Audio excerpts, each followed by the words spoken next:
എല്ലാവർക്കും നമസ്കാരം. നമുക്ക് രണ്ടാമത്തെ എപ്പിസോഡിലേക്ക് വരാൻ ചെയ്തേട്ടാ. കഴിഞ്ഞ വീഡിയോ നമ്മൾ കുറേ സംസാരിച്ചു. മയൂരം, രതേട്ടൻ്റെ കിട്ടുന്ന സ്നേഹം, LMRK എഫക്റ്റ്, RIC. അത് കഴിഞ്ഞ് ഇപ്പോൾ അടുത്ത യാത്രക്ക് പോവാണ്, തായ്വാൻ അല്ലേ. അതിന് മുന്നേ പെട്ടെന്ന് തിരുത്തനിയിലേക്കൊരു യാത്ര നടത്തി. ഇന്നലെ തമിഴ്നാട്ടിലെ തിരുത്തനി അറുപട വീടാണ്, 5ാമത്തെ അറുപട വീടാന്ന് തോന്നുന്നു അല്ലേ. 5ാമത്തെ അറുപട വീട്. എനിക്കറിയില്ല. അപ്പോൾ അവിടെ പോകുന്ന സമയത്താണ് ഈ കണക്റ്റിംഗ് സ്കന്ദലോക അതുമായിട്ട് ബന്ധപ്പെട്ട പോയെന്ന് പറഞ്ഞിരുന്നു. അതിന്റെ മെസ്സേജ് എന്താണ്? കണക്റ്റിംഗ് ടു സ്കന്ദലോക, അതിൽ നമുക്ക് ഇപ്പോൾ ഭഗവാൻ നമ്മൾ ഈ റീസെന്റ് ഡേയ്സിൽ ഭഗവാന്റെ മെസ്സേജ് ഡീകോഡ് ചെയ്തപ്പോൾ ഭഗവാൻ കയ്യിൽ വെച്ച് തന്ന ഒരു അത്ഭുതകരമായ ഒരു കാര്യമാണ് ഇതൊരു മെഡിറ്റേഷനാണ്. അപ്പോൾ മെഡിറ്റേഷനിൽ നമ്മൾ സ്കന്ദലോക എന്ന് പറഞ്ഞു കഴിഞ്ഞാൽ കണക്റ്റിംഗ് ടു സ്കന്ദലോക, സ്കന്ദലോകത്തിനെ കണക്ട് ചെയ്യുക. സ്കന്ദലോകം എന്ന് പറഞ്ഞാൽ മുരുകോൻ്റെ ലോകം, അത് കുമാരികാണ്ഡം. അപ്പോൾ ഈ സ്കന്ദലോകത്തിനെ കണക്ട് ചെയ്യുമ്പോൾ നമ്മൾ ആ ഒരു വേറൊരു ഡയമെൻഷൻ, വേറൊരു ഫ്രീക്വൻസി ഒക്കെ ആയിട്ടാണ് കണക്റ്റ് ആവുന്നത്. അപ്പം നമുക്ക് കിട്ടുന്ന കുറേ കാര്യങ്ങളുണ്ട്. അതായത് ഈ മുരുകയുഗത്തിൽ നമ്മളൊപ്പം വർക്ക് ചെയ്യുന്ന ആൾക്കാരെ അടുത്ത ലെവലിലേക്ക് ഉയർത്തുകയാണ്. കാരണം ഇവരൊക്കെ ഒരു മുരുകസേനയുടെ ഭാഗമാണ്. ഈ മുരുകസേനയുടെ ഭാഗമായിട്ട് ആ ലോകത്തിൽ കണക്ട് ചെയ്യുമ്പോൾ ഓട്ടോമാറ്റിക് അവിടുത്തെ എനർജി കിട്ടി മെല്ലെ മെല്ലെ ഒരൊറ്റടിക്ക് ഇതൊന്നും നടക്കില്ല. പക്ഷെ കണക്റ്റ് ആയി കഴിഞ്ഞാൽ അത് കിട്ടി അവരെ അടുത്ത ലെവലിലേക്ക് ഉയർത്തണ ഒരു പ്രക്രിയയാണത്. കാരണം അത് ആവശ്യമാണ് നമ്മൾ മുന്നോട്ടുള്ള കാര്യങ്ങൾക്ക്. അപ്പോൾ ഇതിൻ്റെ കൂടെ നിൽക്കുന്ന ആത്മാർത്ഥമായി നിൽക്കുന്ന ആൾക്കാർക്ക് ഭഗവാൻ കൊടുക്കുന്ന അനുഗ്രഹമാണത്. ഒരു വരാണെന്ന് പറയാം കണക്റ്റഡ് ടു സ്കന്ദലോക മെഡിറ്റേഷൻ. ഈ മെഡിറ്റേഷൻ്റെ പ്രത്യേകത വെച്ചാൽ ഇത് മെഡിറ്റേഷന് മുമ്പ് നമ്മളൊരു സത്യപ്രതിജ്ഞ ചെയ്യണം. അത് എന്നോടല്ല, ഭഗവാനോട് മനസ്സിൽ ചിന്തിയാൽ മതി. ചിലപ്പോൾ സത്യപ്രതിജ്ഞ ചെയ്യാന്ന് പറഞ്ഞു കഴിഞ്ഞാൽ ഒരാളെ കൂട്ടാൻ വേണ്ടിയിട്ടുള്ള പരിപാടിയാണ് എന്ന് പറയും. അപ്പോൾ നമ്മുടെ അടുത്ത് ഒന്ന് സത്യപ്രതിജ്ഞ അത് മാറാൻ പാടില്ല എന്നൊക്കെ പറയാം. അവരോടൊന്നല്ല. പ്രതിജ്ഞ ചെയ്യണ മുമ്പ് ഞാൻ പറയും ഇത് ചെയ്യണ മുമ്പ് എല്ലാവരും മനസ്സിൽ ഭഗവാനായിട്ട് സത്യപ്രതിജ്ഞ, അതായത് നമ്മുടെ ജീവിതത്തിൽ ഭഗവാന്റെ ഡ്യൂട്ടിക്ക് വേണ്ടി, ഇപ്പൊ ഭഗവാൻ നമുക്ക് നൽകുന്ന ഈ ഡ്യൂട്ടി, ഭാരതത്തിന് വേണ്ടി ഡ്യൂട്ടിക്ക് വേണ്ടി അവർക്ക് പറ്റാവുന്ന രീതിയിൽ, ഏത് രീതിയിൽ വേണമെങ്കിൽ ആവാം, അവർക്ക് പറ്റാവുന്ന രീതി, ഇന്ന രീതിയൊന്നും ആവില്ല. ചില ആൾക്കാർക്ക് അത് സാമ്പത്തികമായിട്ട് സഹായിച്ചിട്ടാവും, ചില ആൾക്കാർക്ക് അവരുടെ ടെക്നിക്കൽ ഐഡിയകൾ ഉപയോഗിച്ചിട്ടാവും, ചില ആൾക്കാർക്ക് ഹാർഡ് വർക്ക് ചെയ്തിട്ടാവാം. അപ്പൊ ഇതിലേത് വഴി വേണമെങ്കിലും അവരവരെ സ്വീകരിച്ചിട്ട് ഭാഗമായിട്ട് ആത്മാർത്ഥത്തോട് സത്യസന്ധമായിട്ട് ചെയ്യാം. അത് ജീവിതത്തെ ഉടനീളം ചെയ്തോളാമെന്നാണ് ഭഗവാന്റെ മുമ്പിൽ മനസ്സിൽ സത്യപ്രതിജ്ഞ ചെയ്തിട്ട് അതിൽ പങ്കെടുക്കാൻ പാടുള്ളൂ. ഭഗവാനോടൊരു കരാർ, ഡീൽ വിത്ത് ദേവസേനാപതി. അതാണ് ഡീൽ വിത്ത് ദേവസേനാപതി. അപ്പൊ എന്നാലും അത് ചെയ്യാൻ പറ്റുള്ളൂ. അത് അപ്പൊ ചിലർക്ക് തോന്നുകയാണ് ചെയ്ത് കഴിഞ്ഞിട്ട് ഇപ്പൊ മാറിക്കഴിഞ്ഞാൽ എന്താ കുഴപ്പം? ഒരു കുഴപ്പമില്ല. ഞാൻ പോയിട്ട് അവരുടെ പിന്നാലെ പോയി അന്വേഷിച്ചിട്ട് അയ്യോ നിങ്ങൾ ചെയ്യണ്ടോന്ന് മാർക്കിടാന്ന് പോണില്ല. അതാ ഞാൻ പറഞ്ഞ ഡീൽ വിത്ത് ദേവസേനാപതി. കെയർഫുൾ ആയിട്ട് ഹാൻഡിൽ ചെയ്യണമെന്ന് പറയില്ല, ഹാൻഡിൽ വിത്ത് കെയർഫുൾ അത്രേ ഉള്ളൂ. അപ്പൊ അദ്ദേഹത്തിന് സത്യപ്രതിജ്ഞ ചൊല്ലിയിട്ടാണ് നമ്മൾ ഇതിലേക്ക് കടക്കുക. കാരണം അത് ഞാൻ അന്ന് എൻ്റെ വീഡിയോയിൽ പറഞ്ഞിട്ടുണ്ടായിരുന്നു ഉദാഹരണം. ഏതൊരു കാര്യങ്ങൾക്ക് ചെല്ലുമ്പോൾ അവിടെ ചില നിയമാവലികളുണ്ടാവും, അത് പാലിക്കണം. നമ്മളിപ്പോൾ ഒരു ലൈബ്രറിയിൽ പോയാൽ പോലും ലൈബ്രറിയൻ മെമ്പർഷിപ്പ് എടുത്തു കഴിഞ്ഞാൽ ഒരു സാധനം തരും. ഇവിടുത്തെ നിബന്ധനകൾ, അതിൽ നിങ്ങൾ ഫോൺ സ്വിച്ച് ഓഫ് ചെയ്യ, സൈലന്റ് ആക്കി വെക്കണം, മാന്യമായി വസ്ത്രം ധരിക്കണം, പുസ്തകങ്ങൾ റാക്കിൽ നിന്ന് എടുത്ത വായിച്ചു കഴിഞ്ഞാൽ തിരിച്ച് അതേപോലെ വെക്കണം, പുസ്തകങ്ങൾ കേടാക്കാൻ വേണം. ഇങ്ങനെ ഒരു വലിയ നിയമാവലി. ഒരു ലൈബ്രറിയിലേക്ക് കിടക്കണമെങ്കിൽ ഇത്ര നിയമാവലി ഉണ്ടെങ്കിൽ സ്കന്ദലോകത്തിൽ കിടക്കണമെങ്കിൽ അതിൻ്റെതായ ചില ചിട്ടവട്ടങ്ങളും നിയമാവലികളും ഉണ്ടാവുമല്ലോ. ആ നിയമാവലികളാണ് ഇത്, ഈ പ്രതിജ്ഞ. ആ പ്രതിജ്ഞ ഏറ്റവും സത്യം. അല്ലാണ്ട് ജീവിതത്തിൽ ഒരു മാറ്റം വരുത്തണ്ട. ജീവിതത്തിൽ അവർ പറയുകയാണ് ഞാൻ വെജിറ്റേറിയൻ മാത്രമാവണം, ഭക്ഷണം നിയന്ത്രിക്കണം, മറ്റേ കുടുംബം, ഫാമിലി, അതൊന്നും ബാധകമല്ല. ഒരു വിഷയമല്ല. ഒന്നുമില്ല. എല്ലാവർക്കും അത് വർക്ക് ചെയ്യുക, ഡ്യൂട്ടി ചെയ്യുക, ആത്മാർത്ഥമായിട്ട് ചെയ്യുക, ഹാർഡ് വർക്ക് പറഞ്ഞിരുന്നു. എഫക്റ്റ് ഈ ഡ്യൂട്ടി ചെയ്ത് കിട്ടും. അതിൽ ഏറ്റവും ആത്മാർത്ഥത്തോട് കൂടി സത്യസന്ധമായിട്ട് ഹാർഡ് വർക്ക് ആയിട്ട് ചെയ്യുക എന്നുള്ളതാണ് ഒരു ബേസ്. അത് പ്രതിജ്ഞ ചെയ്തിട്ട് ഇതിൽ പങ്കെടുക്കുമ്പോൾ അനുഭവം ലൈറ്റ് ബോഡി മെഡിറ്റേഷനിൽ നമുക്ക് കിട്ടുന്ന ഒരു അനുഭവം എല്ലാവർക്കും അറിയാം. പങ്കെടുക്കുന്ന ആൾക്കാർക്ക് ഒരു സുഖകരമായ ഒരു അന്തരീക്ഷ, ഒരു പ്രത്യേക മനസ്സൊക്കെ അലിഞ്ഞില്ലാണ്ടായി ഒരു പ്രത്യേക അനുഭൂതി കിട്ടും. ആ ഒരു സുഖം ചിലപ്പോൾ ഇതിൽ കിട്ടണമെന്നില്ല. ഇതിലൊരു എന്താ പറയാ, ഒരു കടലിന്റെ അടിയിലേക്ക് പോകുമ്പോ ഉള്ള പ്രഷർ പ്രഷർ പോലെ പ്രഷർ ഉണ്ടാവും. അല്ലെങ്കിൽ ഒരു ബഹിരാകാശത്തേക്ക് പോകുമ്പോൾ ഒരു ബഹിരാകാശ സഞ്ചാരി ആ വാഹനത്തിലിരിക്കുമ്പോൾ ഒരു ഒരു ഗുരുത്വാകർഷണത്തിന്റെ വലിവ് വരും സീറ്റിനോട് അതെ ബന്ധിപ്പിച്ചിട്ട്. ആ ഒരു ഇതുണ്ടാവാം. പക്ഷേ ഇത് കിട്ടിക്കഴിയുമ്പോൾ കടലിൽ നിന്ന് താഴെ സമുദ്രത്തിൽ നിന്ന് വരുന്ന പോലെ മുത്തും പഴവും കയ്യിലുണ്ടാവാം.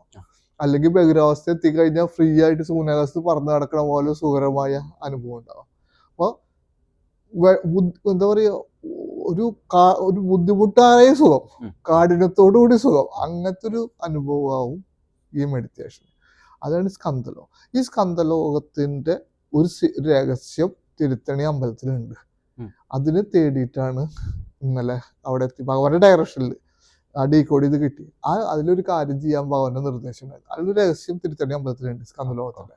അത് ഞാനിപ്പോ പറയുന്നില്ല എന്താന്ന്. ആ സ്കന്ദലോകത്തിന്റെ ഒരു രഹസ്യം തിരുത്തണി അമ്പലമായിട്ട് ബന്ധപ്പെട്ട ആ രഹസ്യത്തിലേക്കാണ് ഞാൻ ഇന്നലെ ഭഗവാൻ അനുഗ്രഹത്തിൽ വന്നത്. അവിടെ ഒരു കാര്യം ചെയ്യണം, അത് കഴിഞ്ഞിട്ട് വേണം ഇതിലേക്ക് കടക്കാന്ന് പറഞ്ഞിട്ടാണ് ഞാൻ ഇന്നലെ തിരുത്തണി അമ്പലത്തിൽ വന്നിട്ട് ആ ഒരു കാര്യം ചെയ്ത് വന്നിട്ടുള്ളത്, ഭഗവാന്റെ അനുഗ്രഹം കിട്ടാൻ വേണ്ടിയിട്ട്. സോ അപ്പോൾ നമ്മൾ മയൂരത്തിൽ കണക്ടിങ് ടു സ്കന്ദലോക ചെയ്യാൻ പോവാണ് ഇപ്രാവശ്യം. ഓക്കെ, അത് ഒറ്റ പ്രാവശ്യം ആയിരിക്കും അല്ലേ മന്ത്ലി ഉണ്ടാവും? നമ്മൾ ഈ ഇത് നമ്മൾ എല്ലാ അവിടെ നടത്തുന്ന എല്ലാ പ്രോഗ്രാമിലും ചെയ്യും. 4 മണി 6 മണി 8 9 മണി 12 2 എല്ലാത്തിലും ഈ മെഡിറ്റേഷൻ ചെയ്യും. അത് കഴിഞ്ഞ് മാസത്തിൽ ഒരിക്കൽ ഇത് ലൈവ് പ്രോഗ്രാമായിട്ട് ചെയ്യും. അത് നമ്മൾ സൺഡേ എല്ലാ ഞായറാഴ്ച 10 തൊട്ട് 10:15 നമ്മൾ പ്രാർത്ഥിക്കാണ്. അത് ഏതെങ്കിലും ഒരു ഞായറാഴ്ച നമുക്കിത് ലൈവായിട്ട് മന്ത്ലി ഒരു ഞായറാഴ്ച കാരണം ഇത് കണ്ടിന്യൂ ചെയ്ത് പോകണം. പിന്നെ ഇനി അടുത്ത പ്രോഗ്രാമുകൾ നടത്തുന്ന സ്ഥലങ്ങളിലും ഇത് ചെയ്യും. സോ ആ ഒരു ക്വസ്റ്റ്യൻ കഴിഞ്ഞിട്ടേ അടുത്തൊരു, നമ്മൾ നേതാജി എല്ലാവരും കമൻറ്റ് സെക്ഷനിൽ ചോദിച്ചുകൊണ്ടിരിക്കുന്ന ഒരു കാര്യമാണ് നേതാജിയുടെ പ്രസൻസ്. റിതടൻ നേതാജിയുടെ ആ ഒരു വഴി എടുത്ത് സിക്കിമിൽ പോയി ഗാങ്ടോക്കിലൊക്കെ പോയി തിരിച്ചു വന്നതിന് ശേഷം ഇപ്പോൾ ഒരു 1 ഇയർ കൊണ്ട് നമ്മൾ കാണുന്നത് നേതാജിയുടെ ഒരു സ്റ്റാൻഡാണ് ഭാരതം ഇപ്പോൾ എടുക്കുന്നത്. അതിലെന്താ വെച്ചാല് ഞാൻ ഇപ്പോൾ കഴിഞ്ഞ മയൂരത്തിൽ പറയണായിരുന്നു ഈ പ്രസംഗത്തിൽ തന്നെയാണ് പറയുന്നത്. സുഭാഷ് ചന്ദ്രബോസ് അടുത്ത് നമ്മൾ കണക്ട് ചെയ്യാൻ പോകുന്നത് അദ്ദേഹം ഒരു വരവ് വരും. കുറെ പേര് അദ്ദേഹം തിരിച്ചു വരുമെന്നാണ് ചോദിക്കുന്നത്. വയസ്സൊക്കെ കാൽക്കുലേറ്റ് കണക്ക് കൂട്ടിയിട്ട് അങ്ങനെയല്ല അത്. കാരണം അദ്ദേഹം വേറൊരു ഡയമെൻഷനിലേക്ക് പോയിരിക്കുന്നത്. അതുകൊണ്ടാണ് അദ്ദേഹത്തിന്റെ മരണത്തെ കുറിച്ചിട്ട് നിഗൂഢത, അത് മരിച്ചിട്ടില്ല, വേറെ ഡയമെൻഷനിലേക്ക് പോയിരിക്കുന്നത്. അതുകൊണ്ട് ബോഡി കിട്ടാത്തതും ഒരു നിഗൂഢമായ കാര്യങ്ങൾ. പക്ഷെ നമ്മൾ കഴിഞ്ഞ മെയ് 1 ചെയ്ത അഗ്നിഹോമം, അഗ്നിയാഗത്തിന് മുൻപിലായിട്ട് നടന്ന അഗ്നിഹോമത്തിൽ 3 പേർക്കാണ് മെഡിറ്റേഷൻ യാഗം നടത്തിയത്. ഒന്ന് മുരുകസേനയ്ക്ക് വേണ്ടിയിട്ട്, വീരബാഹുവും കമാൻഡർ വീരബാഹുവും നവവീരരുടെ അടക്കളം മുരുകസേനയ്ക്ക് വേണ്ടിയിട്ട്, 2 നമ്മുടെ ചാണക്യന് വേണ്ടി, 3 സുഭാഷ് ചന്ദ്രബോസിന് വേണ്ടിയിട്ട്. ഇപ്പൊ ഈ യാഗം കഴിഞ്ഞപ്പോ ഞാൻ അന്ന് പറഞ്ഞിട്ടുണ്ട് സുഭാഷ് ചന്ദ്രബോസിന്റെ കാര്യങ്ങൾ ഇനി കൂടുതൽ വരും.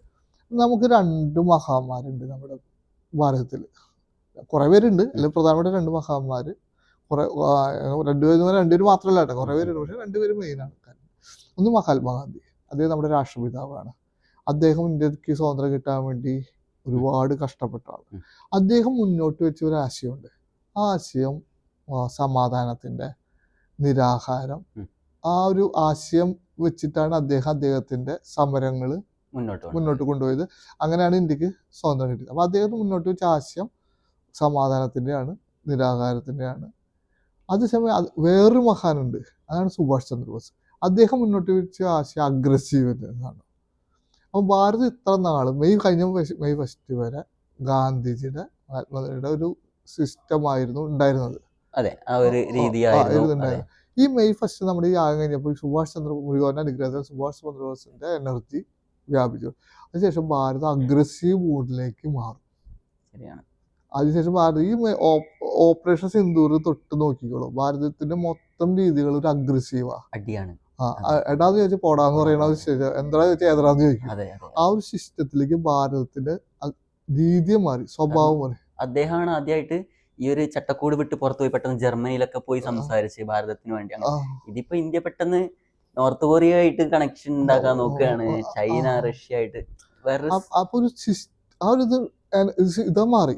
ഗാന്ധിജിയുടെ നിന്ന് സുഭാഷ് ചന്ദ്രബോസിന്റെ ലെവലിലേക്ക് ഒരു ഗിയർ ചേഞ്ചിങ് വരികയാണ്, ഒരു എനർജി മാറ്റം വരികയാണ് മുരുകന്റെ അനുഗ്രഹത്തിൽ. ഈ സമയത്ത് ഇത് ആവശ്യമാണ്. അപ്പൊ അതാണ് ഞാൻ അന്ന് പറഞ്ഞത്, ഇനി സുഭാഷ് ചന്ദ്രബോസിന്റെ ഒരു വരവ് വരും എന്ന് പറയുമ്പോൾ അദ്ദേഹത്തിന്റെ സിസ്റ്റം, അദ്ദേഹത്തിന്റെ രീതികൾ ഇനി ഭാരതം മുഴുവൻ അതെ ഇതാവും. ഭാരതത്തിൽ പ്രവർത്തിക്കുള്ളൂ. ആ ഒരു അഗ്രസീവ് മൂഡ് അത് ഭാരതം ഇങ്ങനെ തുടർച്ചയായിട്ട് കാണിച്ചുകൊണ്ടിരിക്കുക. യുഎസിനോടൊക്കെ ഫോൺ എടുക്കുന്നില്ല അമേരിക്കൻ പ്രസിഡന്റ് വിളിക്കുന്നു പറഞ്ഞു കഴിഞ്ഞാൽ ഒരാഴ്ച പല്ലേക്ക് കുളിക്കാതെ ഇരിക്കുന്ന ലോകരാഷ്ട്രങ്ങളുടെ നേതാക്കളുണ്ട് ഇവിടെ.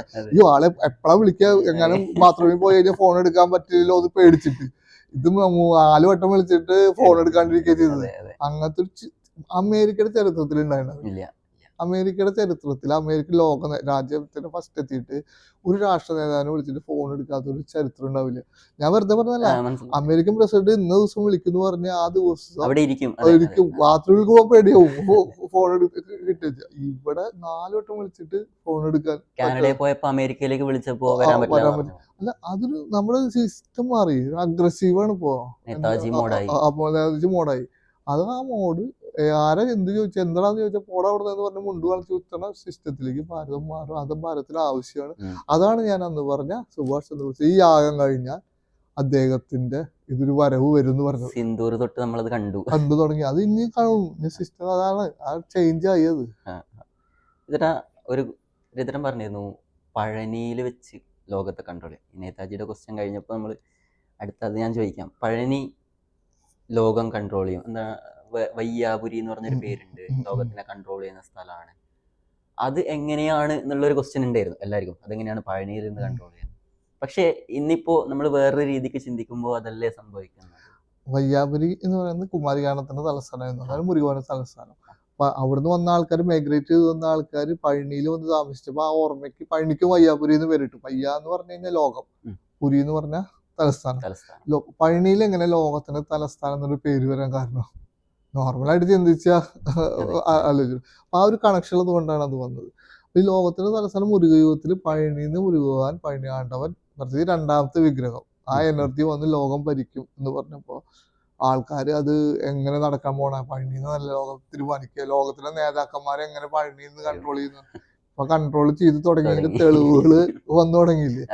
ഓരോ കാര്യം അദ്ദേഹം അവിടുന്ന് കരുക്ക് വെച്ച പോലെയാണ് വരുന്നത്. ഇപ്പൊ അതിന്റെ അവസാന സ്റ്റെപ്പാണ് ഡീപ് സ്റ്റേറ്റ് ആൻഡ് മുരുകവാൻ. അത് ആ ഒരു ഇതിലേക്ക് വന്നു. അപ്പൊ ഓരോ കാര്യങ്ങളും പഴനിയിൽ അദ്ദേഹം തീരുമാനിക്കുന്ന പോലെ കാര്യങ്ങൾ നടക്കും. നടന്നേ പറ്റുമോ, നടക്കും. മുരുകയുഗമാണ്. അതുകൊണ്ടാണ് ശരിക്കും നമ്മൾ ലോകം പഴനിന്ന് കൺട്രോൾ പറഞ്ഞത് അല്ലേ. ലോകം അടപ്പോകും, ഉലകം അടപ്പോകുന്ന ആള് വരുന്നു. അപ്പോ പഴനി തിരുത്തനി യാത്ര കംപ്ലീറ്റ് ചെയ്തു. പഴനി പോയിരുന്നു കുറച്ച് മുന്നേ അല്ലേ? പോയി തിരുത്തനി യാത്ര കംപ്ലീറ്റ് ചെയ്തു. അടുത്തത് തായ്വാൻ അർമേനിയ യാത്രയിലേക്കാണ്. അഗ്നിഹോമത്തിന് മുന്നേ, മയൂരത്തിന് മുന്നേ അല്ലേ? അർമേനിയ യസീദികളുടേതാണെന്ന് പറഞ്ഞു. തായ്വാൻ അർമേനിയ യസീദികളുടെ അമ്പലത്തിലേക്ക് വേണ്ടിയിട്ടാണ് പോണത്. നമ്മളതിനെ കുറിച്ച് സംസാരിച്ച് തുടങ്ങിയ ശേഷമാണ് യസീദികൾ പറയുന്നത് ഞങ്ങൾ കാർത്തിക് സ്ഥാനമാണെന്ന് പറയുന്നത്. അതൊരു വല്ലാത്തൊരു വാർത്തയായിരുന്നു. അത് ഖത്തർ പോയി വന്നിരുന്നു. ഖത്തറിന്റെ അപ്പുറത്താണ് യസീദികളുടെ ഒരു ഏരിയ. എന്നിട്ട് നമ്മൾ പറഞ്ഞ യസീദികളെ വിളിച്ച് നമ്മുടെ യാഗത്തിൽ അഗ്നിയാഗത്തിൽ കൊണ്ടുവരാൻ ആഗ്രഹം ഉണ്ടെന്ന്. അത് കഴിഞ്ഞിട്ടാണ് അവർ കാർത്തിക് സ്ഥാനം വേണമെന്ന്. അർമേനിയയിൽ അവരുടെ സ്ഥലമുണ്ട്. അവിടെ പോയിട്ടൊന്ന് തൊഴുത എനർജി ഒരുവന്റെ അനുഗ്രഹത്തിൽ കണക്ട് ചെയ്യാൻ വേണ്ടിയിട്ടുള്ള യാത്രയാണ് അർമേനിയയിലേക്ക്. കാരണം കണക്ട് ചെയ്യണം, പഴയതിനൊക്കെ കണക്ട് ചെയ്യിക്കുകയാണ് ഒരു. അത് കഴിഞ്ഞിട്ട് തായ്വാൻ പോകണം. തായ്വാൻ ഞാൻ പറഞ്ഞിട്ടുണ്ടായിരുന്നു 6 പട വീട്. ഇപ്പോഴത്തെ 6 പട വീടല്ല ലോകം കുമാരിയാണ്ട സമയത്ത്. അതിലൊന്ന് ബ്ലൂ മൗണ്ടൻ, ഉജ്ജയിൻ, പിന്നെ reunion island, African Madagascar side.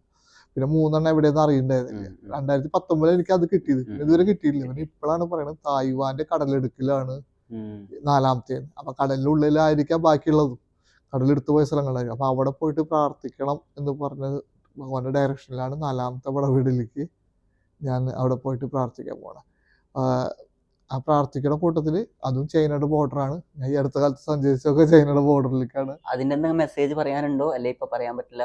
അത് യാത്ര പോയിട്ട് വന്ന് പറയാം. പക്ഷെ ഞാൻ ഈ അടുത്ത കാലത്ത് എല്ലാ പിറന്നാൾ ദിവസമൊക്കെ ഞാൻ ബോർഡറിലേക്കാണ്. കാരണം ഇത് മാറ്റിയെടുക്കണമെങ്കിൽ അത് വലിയൊരു കാര്യമാണ്. അത് വന്നാലേ ലോകക്രമത്തിൽ ഇത് വരുള്ളൂ. അപ്പൊ അതിനു വേണ്ടിയിട്ട് ഭഗവാൻ എന്നെ അയച്ചുകൊണ്ടിരിക്കുകയാണ്. അതിപ്പോ തായ്വാനിലേക്കും പോവാണ്. 6 പട വീട് ഭഗവാന്റെ. അപ്പൊ പറഞ്ഞല്ലോ കടലിന്റെ അടിയിലായിരിക്കാം ബാക്കിയുള്ളത്. കഴിഞ്ഞ ഒരു വീഡിയോയിൽ ഒരു സ്റ്റേറ്റ്മെന്റ് കേട്ടായിരുന്നു. നമ്മളെപ്പോഴും ഏലിയൻസ് എന്നൊക്കെ പറയുമ്പോൾ മേലോട്ടേക്ക് നോക്കും, നമ്മൾ കടലിലേക്കും നോക്കണം എന്ന് പറഞ്ഞു. അതൊന്ന് എക്സ്പ്ലെയിൻ ചെയ്ത്. നമ്മള് ഇപ്പൊ ഞാൻ പറഞ്ഞല്ലോ കുമാരികാണ്ഡത്തിലെ ആൾക്കാർ വരേണ്ട സമയം. ഏലിയൻ എന്ന് പറയുമ്പോൾ ഏലിയന്റെ വ്യത്യാസങ്ങളൊക്കെ അതെ ഞാൻ അതെ അതെ പറഞ്ഞിരുന്നു. അതെ ഒരുപാട് അതെ പറഞ്ഞ കാരണം ഞാൻ വീണ്ടും പറയുന്നില്ല. നമ്മൾ സിനിമയിൽ കാണുന്ന ഏലിയൻ അല്ല അല്ല എന്നൊക്കെ പറഞ്ഞു. അപ്പൊ നമ്മൾ ഏലിയൻ എന്ന് പറഞ്ഞാൽ നമ്മുടെ ചിന്തകള് ആകാശത്തേക്കാണ് പോവുക. അത് കുറച്ച് ശരിയാണ്, ആകാശത്ത് വരാൻ സാധ്യതയുണ്ട്. പക്ഷെ അതോടൊപ്പം വളരെ ഇമ്പോർട്ടൻ്റ് ആണ് കടലിന്റെ അടി. കടല് സമുദ്രത്തെ നമുക്ക് ഇതുവരെ എക്സ്പ്ലോർ ചെയ്യാൻ കഴിഞ്ഞിട്ടില്ല. പറ്റിയിട്ടില്ല.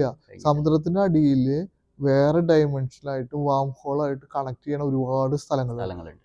ആ സ്ഥലങ്ങളിലൂടെ ഏലിയൻസ് എന്ന് പറഞ്ഞാൽ ഇവരൊക്കെ തിരിച്ച് കുമരകത്തെ ആൾക്കാർ തിരിച്ചു വരാനുള്ള സാധ്യതയുണ്ട്. കടലിന്റെ അടി, സമുദ്രത്തിന്റെ അടി നമുക്ക് ഇതുവരെ ടച്ച് ചെയ്യാൻ കഴിഞ്ഞിട്ടില്ല. അതെ, സൂര്യാകാശത്തിന്റെ അത്രയും കൂടെ അറിവ് നമുക്ക് നമുക്ക് കടലിന്റെ കടലിന്റെ ഇല്ല. അതെ അടിയില്ല. അത് ഈ വാം ഹോൾക്കും വേറെ ഡയമെൻഷനെ കണക്ട് ചെയ്യുന്ന ഒരുപാട് സ്ഥലങ്ങളുണ്ട്. അപ്പൊ അത്തരം ചില കാര്യങ്ങളൊക്കെ ഇനി വന്നു തുടങ്ങും. സയൻസ് അംഗീകരിച്ചൊരു കാര്യമാണ്. ഭൂമി നമുക്ക് ഇനിയും ഫുള്ളി പഠിക്കാൻ കഴിഞ്ഞിട്ടില്ല. സീ അപ്പൊ ബെഡ് ഇതുവരെ തൊട്ടിട്ടില്ല. അത് ഇനി അത്തരം കാര്യങ്ങളൊക്കെ ഇനി കുറെ കാര്യങ്ങൾ കേട്ടു തുടങ്ങും, ന്യൂസുകൾ കേട്ടു തുടങ്ങും.